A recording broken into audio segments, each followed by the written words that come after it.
Today's topic is antigen. Antigen के बारे में आज हम बात करेंगे। एंटीजन का इंट्रोडक्शन सबसे पहले ड्यूशेट या डेट्रे के नाम से उसे जानते हैं। उन्होंने 1899 में किया था और उन्होंने ड्यूट्रे ने ये बताया था कि ये कुछ ऐसे हाइपोथेटिकल सब्सटेंसेस हैं जो कि बैक्टीरियल कॉन्स्टिट्यूएंट यानी एंटीजन सब्सटेंसेस हैं और एंटीबॉडीज़ के लिए ये वो सब्सटेंसेस का काम करते हैं जो कि इम्यूनोजिन एक्टिविटी शो करते हैं। ओरिजिनली ड्यूट्रे का ये मानना था कि ये जो सब्सटेंसेस हैं ये एंटीबॉडीज़ के प्रिकर्सर होते हैं। प्रिकर्सर वो सब्सटेंसेस होते हैं जो किसी सब्सटेंस के बनने से पहले बनते हैं। जैसे जाइमोसिन का जब फॉर्मेशन होता है तो उसका प्रिकर्सर होता है जाइमेज नाम का एंजाइम। क्योंकि ये बॉडी के अगेंस्ट सिस्टम बनाते हैं या बॉडी के अगेंस्ट ये होते हैं, इसलिए इनको एंटी सोमैटोजन भी हमने नाम दिया था। तो प्रॉपरली डेफिनेशन हम क्या देंगे एंटीजन की कि antigen is substance which when introduce parentally into the body stimulates the production of an antibody with which it reacts specifically and in an observable manner। यानी एंटीजन क्या है? एंटीजन वो substances हैं जो कि बॉडी में पहले इंट्रोड्यूस होते हैं। इंट्रोडक्शन के बाद वो स्टिमुलेट करते हैं एंटीबॉडी प्रोडक्शन को और फिर उनकी जो रिएक्शंस हैं वो हमें दिखाई देती हैं। क्लासिफाई किया जा सकता है एंटीजन को, इनको एजी से भी हम डिनोट करते हैं। क्लासिफिकेशन के बेसिस पे जो एंटीजन हैं ये दो तरह के हो सकते हैं, कॉम्प्लेक्स और सिंपल। तो पहली चीज़ कि व्हाट इज एंटीजन, किस तरह से इनका फॉर्मेशन हुआ, व्हाट इज इम्यूनोजेनिसिटी के बेसिस पर अगर देखूं तो ये दो तरह के हो गए, कॉम्प्लेक्स और सिंप्लेक्स। से पहले मैं इसकी बात करूंगी कि ये इनकम्प्लीट एंटीजन है या कंप्लीट एंटीजन है। तो कंप्लीट एंटीजन क्या है? कंप्लीट एंटीजन वो सब्सटेंसेस हैं which can induced antibody formation by themselves, यानी खुद ही कैपेबल हैं एंटीबॉडी के प्रोडक्शन के लिए, and they can react specifically with these antibodies. ये एंटीजन पहली चीज़ तो एंटीबॉडी के प्रोडक्शन को या एंटीबॉडी के फॉर्मेशन को इंट्रोड्यूस कर देते हैं एंटीजन ही, और दूसरा ये स्पेसिफिक मैनर में खुद ही उससे रिएक्ट भी कर लेते हैं। जबकि दूसरे तरीके के जो एंटीजन हैं जिनको मैंने इनकम्प्लीट एंटीजन की कहा, ये अकेले ये काम नहीं कर पाते, इनको हमने एक और नाम दिया हैप्टेंस।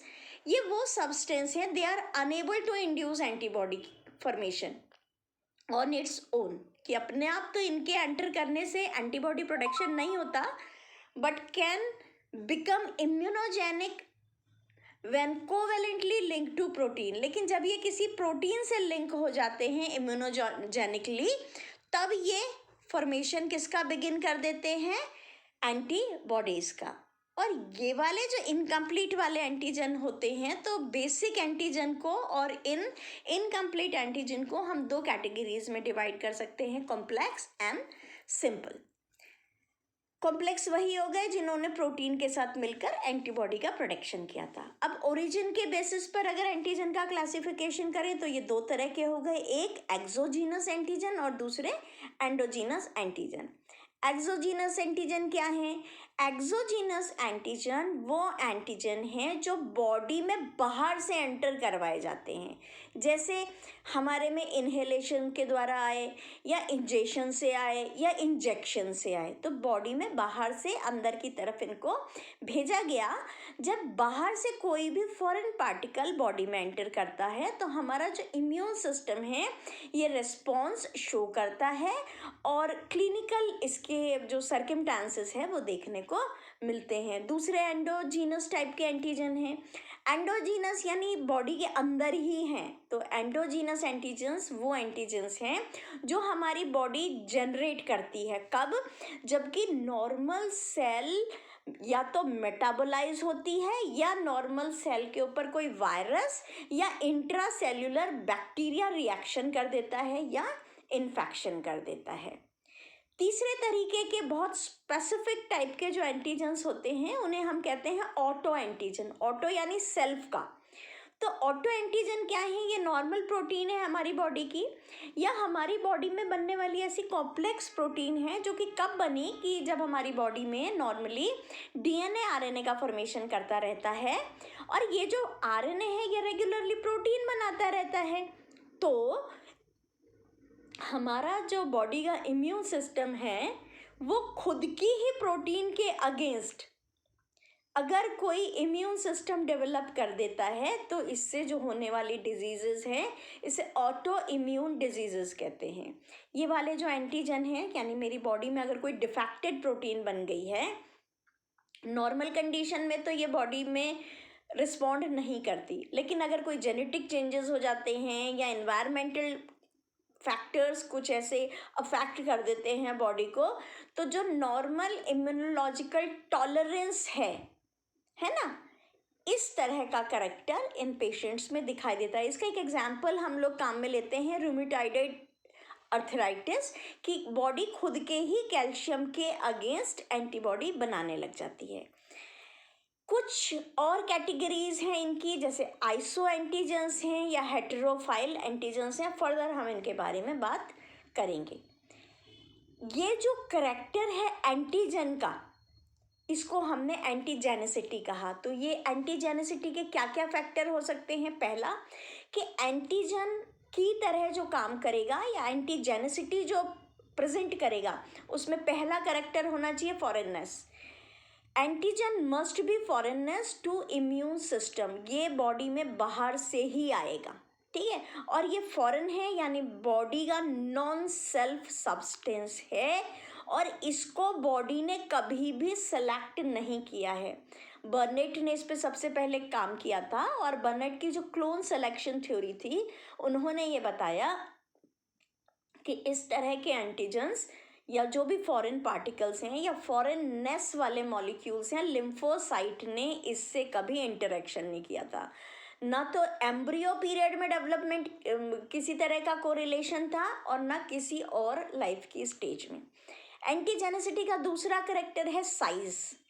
जो लार्जर मॉलिक्यूल्स होते हैं वो हाई एंटीजेनिक होते हैं। लार्जरनेस कैसे ना काउंट करेंगे हम इसकी कि इसका मॉलिक्यूलर वेट कितना है। तो पहली चीज़ कि ये फॉरेन हो, दूसरा इसका साइज हाई हो। अगर इसका साइज लो होगा तो जो लोअर मॉलिक्यूलर वेट वाले एंटीजेंस होते हैं ये या तो वीक एंटीजेनेसिटी शो करते हैं या नॉन एंटीजेनेसिटी शो करते हैं।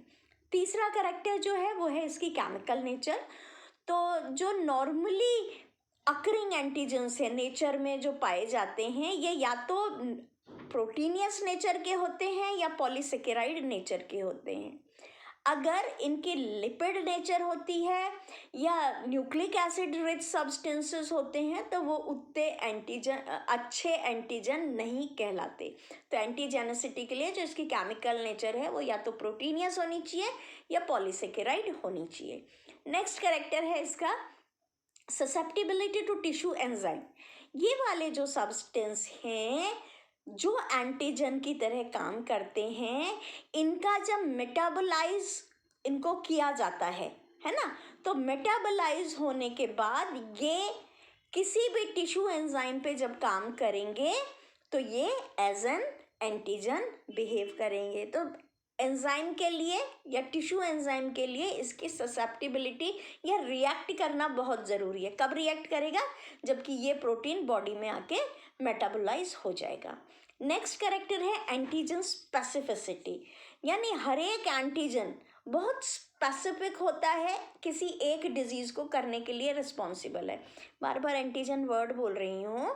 एंटीजन से मेरा मीनिंग है फॉरेन पार्टिकल, चाहे वो पॉलन ग्रेन हो, चाहे वो डस्ट पार्टिकल हो, चाहे वो वायरस हो, चाहे वो बैक्टीरिया हो, चाहे वो प्रोटोजोआ। तो हर एक एंटीजन की जो एंटीजेनेसिटी होती है ये स्पेसिफिक होती है।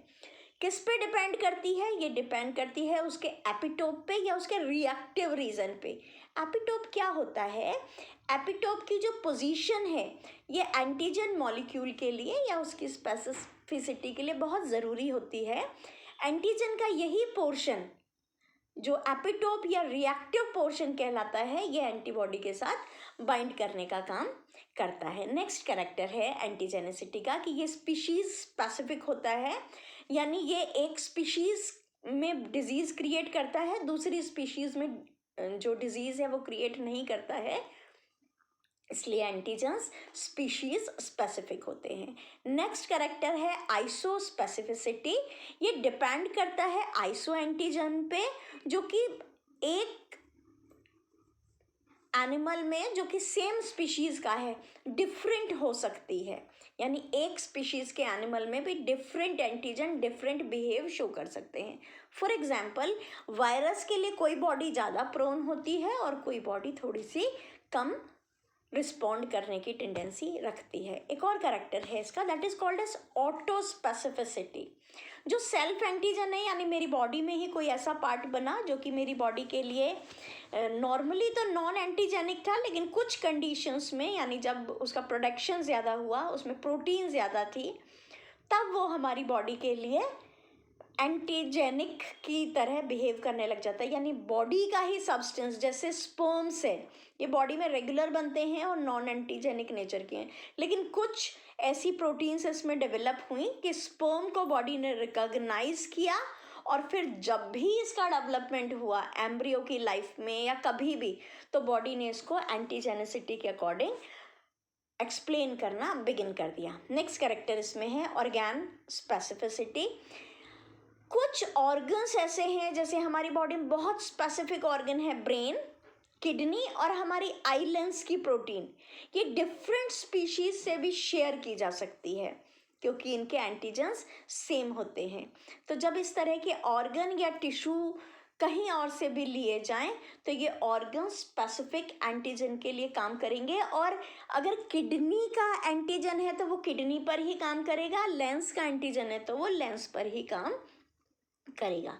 नेक्स्ट कैरेक्टर है हेटेरोजेनिक स्पेसिफिसिटी, कि अगर सेम या क्लोजली रिलेटेड एंटीजन हो, ठीक है, तो ये डिफरेंट बायोलॉजिकल स्पीशीज में भी या डिफरेंट क्लासेस में भी या डिफरेंट किंगडम में भी पहचाने जाएंगे, और इनको हम हेटेरोफाइल नेचर के कहेंगे।